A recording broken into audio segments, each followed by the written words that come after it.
대상으로 설교한다고 생각하고 기도하고 시작하겠습니다. 하나님, 이 시간 우리 가운데 누군가를 전하는 자로 세우셔서 우리가 한 공동체로서 말씀을 나누게 하시니 감사합니다. 그러나 결국 전하는 자는 지워지고 오직 하나님의 말씀만 우리의 마음에 남길 간절히 원합니다. 오직 진리의 말씀만 우리의 삶을 이끄시도록 성령님의 인재를 간절히 소망합니다. 예수 그리스도의 이름으로 기도드립니다. 아멘. 할렐루야. 네. 인생은 B와 D 사이에 C라는 말이 있습니다. B 뭐죠? D, S 사이에 초이스. 인생이 선택의 연속이라는 뜻인데 실제로 우리는 많은 선택의 순간들을 맞이하며 하루하루를 살아갑니다. 인생을 선택의 연속이라고 정의한다면 우리가 어떤 선택 기준을 갖느냐는 인생을 결정짓는 매우 중요한 요소가 됩니다. 그렇다면 여러분은 어떤 선택 기준을 가지고 살아가십니까? 보통의 세상 사람들을 지배하는 선택 기준은 돈입니다. 자본주의 사회 속에서 돈의 가치는 거의 절대적입니다. 사람들이 선택하는 돈의 가치를 조금 확장하면 사람들은 자기의 이익이 중요한 선택 기준입니다. 그것은 보통 경제적인 이익이겠지만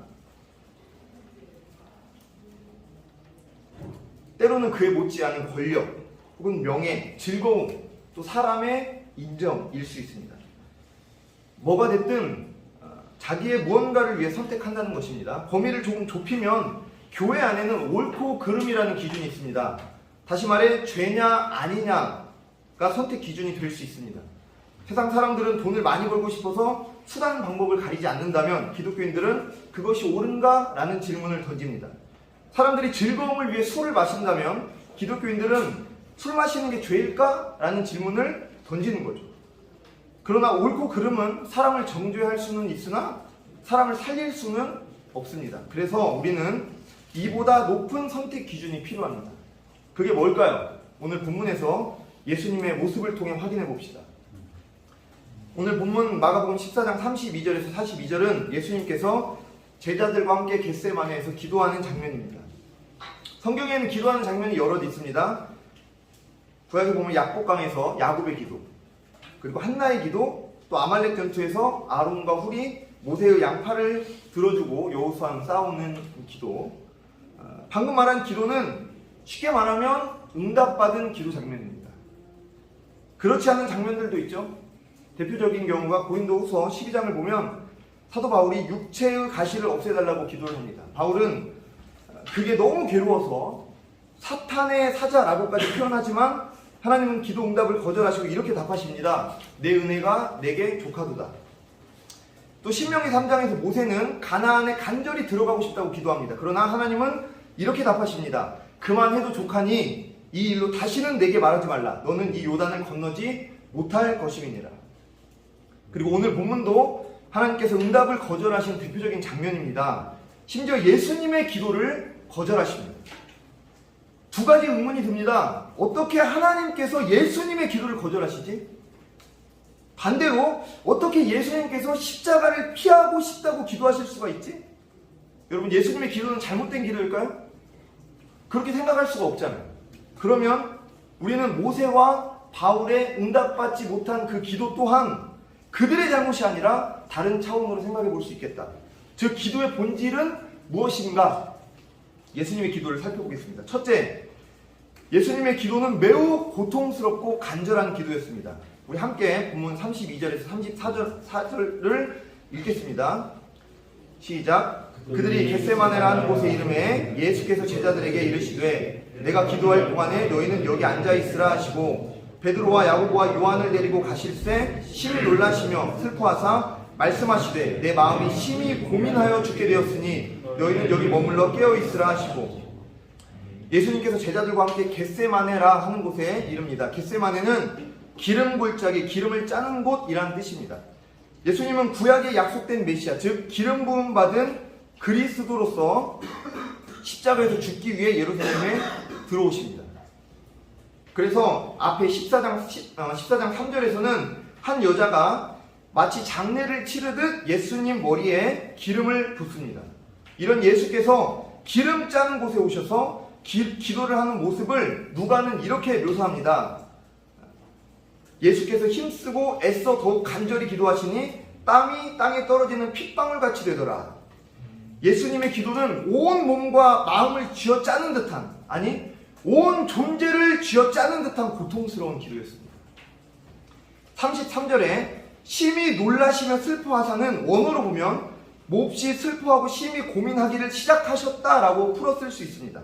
그리고 특별히 3명의 제자들에게 내 마음이 심히 고민하여 죽게 되었다라고 자기 마음을 토로하십니다. 여기에서 예수님의 마음을 표현하는 에크담베오라는 단어는 가장 높은 수준의 공포와 고난을 표현하는 단어입니다.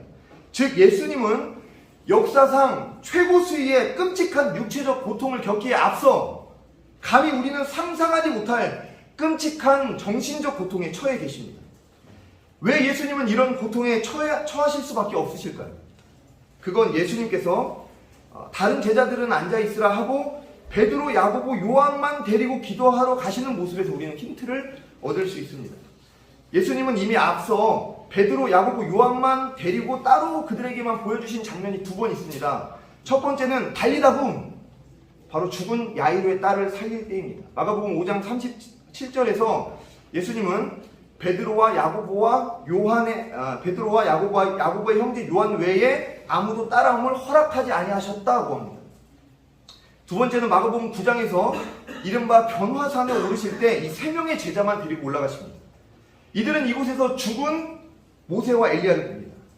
그리고 이들이 산에서 내려올 때 예수님이 이렇게 경고하십니다. 인자가 죽은 자 가운데서 살아날 때까지는 본 것을 아무에게도 이르지 말라. 그러자 이에 대한 제자들의 반응이 이렇습니다. 그들이 이 말씀을 마음에 두며 서로 문의하되 죽은 자 가운데서 살아나는 것이 무엇일까? 하고. 여러분 어떤 키워드가 떠오르시죠? 예수님은 이 3명의 제자들만 데리고 기도하시면서 어떤 기대를 하셨을까? 이 3명의 제자들에게. 야이로의 딸이 죽음에서 살아나는 것을 보았고 이미 죽은 모세와 엘리야가 눈앞에 나타나 예수님과 대화하는 장면을 보았던 베드로, 야고보, 요한에게 예수님은 자신이 십자가에서 죽으실 것을 선명하게 드러내며 기도할 때 이들이 뭘 알길 바라셨을까요? 부활이죠. 즉 예수님의 이 기도는 부활을 향하는 십자가의 죽음을 위한 기도입니다. 필연적으로 고통스러울 수밖에 없는 기도라는 것입니다. 즉 기도의 본질은 우리가 무엇을 향하는지에 깊이 연관되어 있습니다. 예수님께서 십자가를 지실 필요가 없었다면 이런 기도가 필요 없었겠죠. 그러니까 기도는 우리의 삶의 고통을 해결해 주기도 하지만 기도를 통해 우리는 더 깊은 고통으로 들어가기도 합니다. 왜냐하면 그 지점에 하나님의 마음이 있기 때문입니다. 둘째, 예수님의 기도는 매우 솔직한 기도였습니다. 오늘 본문 35절 36절을 같이 읽겠습니다. 시작. 조금 나아가사 땅에 엎드려 될 수 있는 대로 이때가 자기에게서 지나가기를 구하여 이르시되 아빠 아버지여 아버지께는 모든 것이 가능하오니 이 잔을 내게서 옮기시옵소서. 그러나 나의 원대로 마시옵고 아버지의 원대로 하옵소서 하시고. 당시 보통 유대인들은 하늘을 향하여 손을 펴서 선 자세로 기도했다고 합니다. 아주 특별한 곤경에 처했을 때만 땅에 엎드려 기도합니다. 예수님께서 땅에 엎드려 기도하셨다는 것은 자기 자신이 지금 특별한 곤경에 처했다는 것을 인정하는 겁니다. 그 고통과 당혹함을 그대로 인정하고 수용하십니다. 그리고 그 곤경이 자신에게서 빨리 지나가게 해달라고 솔직하게 기도하십니다. 할 수만 있다면 이 잔을 마시고 싶지 않다고 고백하십니다. 이렇게 솔직하게 고백할 수 있었던 이유는 아빠, 아버지. 하나님이 우리의 아빠, 아버지이기 때문입니다. 또한 이 솔직한 고백에 아주 중요한 조건이 붙습니다. 나의 원대로 마시옵고 아버지의 원대로 하옵소서. 제가 아들이 셋이 있잖아요. 저희 애들이 장난감을 사고 싶어 할 때가 있습니다. 그럼 제가 어디를 데려갈까요? 어디를 데려갈까요? 다이소 데려갈까요? 정답. 네. 다이소에 가면 한 명당 최대 5,000원에 싸게는 1,000원에 끝낼 수가 있습니다. 그런데 이 5,000원의 행복은 유효기간이 매우 짧아요. 그래서 이게 반복되면 좀 아깝다는 생각이 들죠. 그럼 저는 아이들에게 말합니다. 이 돈을 모아서 우리가 더 큰 장난감을 사자. 작은 만족을 미뤄서 큰 만족을 얻자. 이렇게 말하면 애들이 알아들을까요? 애들이 둘 다 사주세요 그럽니다. 그렇지만 첫째는 조금 말이 통합니다. 그래서 아이들이 자라고 성숙해 갈수록 그걸 이해한다는 거죠. 그래서 지금의 불만족을 쉽게 해소하지 말고 이 불만족을 모아서 만족의 때를 미루고 기다려서 훨씬 큰 만족을 얻자. 더 큰 장난감을 사든지 자전거를 사든지. 근데 아이들이 좀 더 크면 뭘 알게 될까요? 이 장난감을 사주는 아빠의 존재를 알고 아빠의 존재를 만족하게 될 겁니다. 하나님 앞에 우리의 모습도 마찬가지입니다. 하나님이 누구시냐? 창조주, 전능하신 분, 거룩하신 분, 사랑 그 자체이신 분, 공의로우신 분 등으로 정의할 수 있지만 가장 중요한 정의는 하나님은 나의 아빠시다라는 겁니다. 저는 육신의 아빠는 부족하지만 하나님은 전능한 아빠라서 우리의 모든 필요를 이미 아십니다. 그래서 우리의 1차 목표는, 그러니까 우리의 기도의 1차 목표는 나의 필요를 하나님께 솔직하게 고백해서 응답받는 것이겠지만 하나님께서는 과연 그 응답을 통해 우리에게 말씀하시고자 하는 게 무엇일까? 하나님은 그 필요를 이미 아셨는데 하나님께서는 그 응답을 통해 뭘 말씀하시고자 하시는 걸까? 그 필요를 채움으로 하나님은 나와 더 가까워지기를 원하시는 거예요. 하나님은 기도를 통해 우리와 더 친밀해지기를 원하시는 겁니다. 그리고 그 관계가 깊어질수록 놀랍게도 우리의 요구가, 우리의 기도가 차원을 달리합니다. 마치 예수님께서 나의 원대로 마시옵고 아버지의 뜻대로 하시옵소서라고 기도하는 것처럼. 또한 우리에 대한 하나님의 요구도 다른 차원이 됩니다. 마치 침묵으로 일관하시며 예수님을 십자가로 내모시는 것처럼. 그래서 기도의 본질은 나의 소원을 넘어 기도에 응답하는 존재와의 관계에 있다는 것을 우리는 확인할 수 있습니다. 세 번째, 예수님의 기도는 순종을 응답받는 기도였습니다. 37절에서 41절을 제가 읽을게요. 돌아오사 제자들이 자는 것을 보시고 베드로에게 말씀하시되 시몬아 자느냐? 내가 1시간도 깨어 있을 수 없더냐? 시험에 들지 않기 위해 깨어 기도하라. 마음에는 원이로되 육신이 약하도다 하시고 다시 나아가 동일한 말씀으로 기도하시고 다시 오사 보신즉 그들이 자니 이는 그들의 눈이 심히 피곤함이라. 그들이 예수께 무엇으로 대답할 줄을 알지 못하더라. 세 번째 오사 그들에게 이르시되 이제는 자고 쉬라. 그만 되었다. 때가 왔도다. 보라 인자가 죄인의 손에 팔리느니라. 일어나라 함께 가자. 보라 나를 파는 자가 가까이 왔느니라. 저는 문득 이런 질문이 생겼습니다. 대체 예수님은 어떻게 이 고통을 견뎌내실 수 있으셨을까요? 단순히 예수님이 하나님이시기 때문이라고 하면 너무 쉽지만 대체 예수님은 무엇을 위해 그 높은 곳에서 이 낮은 곳까지 오셨을까? 대체 예수님은 무엇을 위해 이토록 고통스러운 십자가를 지셔야만 했을까? 그저 순종이라고만 말하기에는 저는 너무 멀게 느껴졌습니다. 예수님이니까 가능했지 나는 불가능해 이런 마음이 듭니다. 그러나 제자들을 대하는 예수님의 모습에서 저는 새로운 단어가 떠올랐습니다. 제자들에게 자기의 고통스러운 마음을 솔직하게 고백하고 기도를 부탁합니다. 그런데 제자들은 잠만 자죠. 그리고 조금 전에는 내가 주를 위해 죽겠나이다 라고 고백했던 베드로는 1시간도 못 깨어있고 잠만 잡니다. 하지만 예수님은 그들의 마음을 탓하지는 않으십니다. 너희의 마음은 내가 알아. 마음은 원이로 돼. 육신이 약해. 근데 몸은 힘들지. 그래도 깨어서 기도해야 돼. 왜냐하면 곧 닥칠 어려움을 기도를 해야 너희가 감당할 수 있을 거야 라고 책망보다는 길을 알려주시는 느낌이 들었습니다. 그리고 마지막에 일어나라 함께 가자. 여러분 어떤 말씀이 혹시 떠오르세요? 아가서 2장 10절. 나의 사랑하는 자가 내게 말하여 이르기를 나의 사랑 내 어여쁜 자야 일어나서 함께 가자. 또 요한복음을 보면요. 겟세마네에서 기도하시는 장면은 없지만 성만찬을 마치시고 굉장히 길게 기도하시는 장면이 기록되어 있습니다. 근데 저는 그 기도에 예수님의 마음이 잔뜩 느껴졌어요. 핵심 구절은 뭐냐면 22절입니다.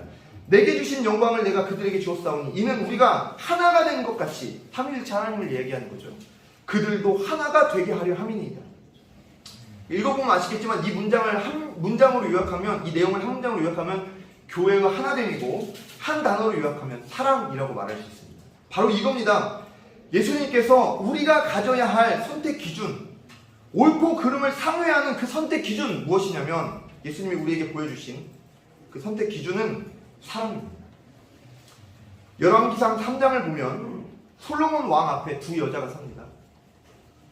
두 여자는 어떤 선택 기준을 가졌을까? 한 여자는 자기의 이익을 위해서 거짓말을 하죠. 이 아이는 내 아이였어.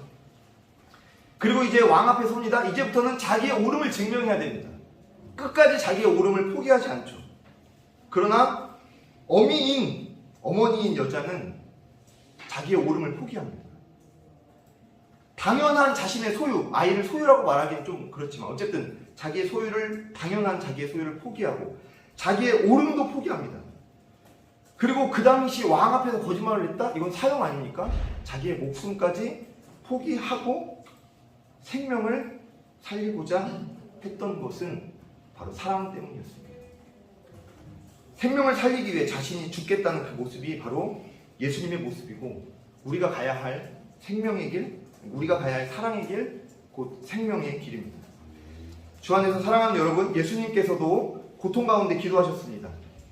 우리는 기도를 통해 우리의 고통이 해소되고 하나님의 고통이 내 고통이 될 수 있습니다. 또한 예수님은 솔직하게 기도하셨습니다. 우리의 기도는 아빠이신 하나님께 향하는 기도이기에 솔직할 수밖에 없습니다. 이미 우리의 마음을 다 아시기 때문입니다.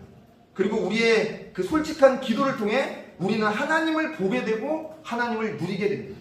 마지막으로 예수님의 기도는 순종으로 응답됩니다. 예수님의 순종이 가능한 이유는 그가 사랑으로 이 땅에 오셨기 때문입니다. 너는 마음을 다하고 뜻을 다하고 힘을 다하여 내 하나님 여호와를 사랑하라는 이 신명기 말씀을 예수님은 내 이웃을 내 자신과 같이 사랑하라로 확장시키십니다. 우리 사랑으로 예수님 가신 십자가의 길에 순종합시다. 마지막으로 윤동주 시인의 십자가라는 시를 읽고 마치겠습니다. 쫓아오던 햇빛인데 지금 교회당 꼭대기 십자가에 걸리었습니다. 첨탑이 저렇게도 높은데 어떻게 올라갈 수 있을까요? 종소리도 들려오지 않는데 휘파람이나 불며 서성거리다가 괴로웠던 사나이, 행복한 예수 그리스도에게처럼 십자가가 허락된다면 모가지를 들이우고 꽃처럼 피어나는 피를 어두워가는 하늘 밑에 조용히 드리겠습니다. 네, 감사합니다.